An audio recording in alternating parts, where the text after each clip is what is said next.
এরকম crispy role তৈরি করতে আমি বাটিতে 2 চামচ ময়দা নিয়ে নিব আর নিব হাফ চামচ কর্নফ্লাওয়ার, সামান্য স্বাদ মতো লবণ দিয়ে ভালোভাবে পানির সাহায্যে এগুলো গুলে এই রকম একটি টেক্সচার তৈরি করে নিব।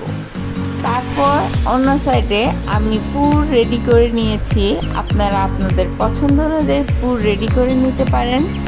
এখন একটি প্যানে আমি হালকা একটু তেল ব্রাশ করে তার মধ্যে এই মিশ্রণটি দিয়ে ভালোভাবে এই রকম একটি গোল আকৃতির শীট বানিয়ে নিব। তারপর দেখুন এমনি এমনি এটি উঠে আসছে, তখন বোঝা যাবে এটি হয়ে গিয়েছে। উঠিয়ে রাখবো। তারপর দেখুন আমি রোলের জন্য পুর দিয়ে এই রকম শেপ দিয়ে নিচ্ছি। আপনারা আপনাদের ইচ্ছা মতো শেপ দিতে পারেন। দিয়ে তেলে ভেজে নিলেই আমার মুচমুচে ক্রিস্পি রোল রেডি।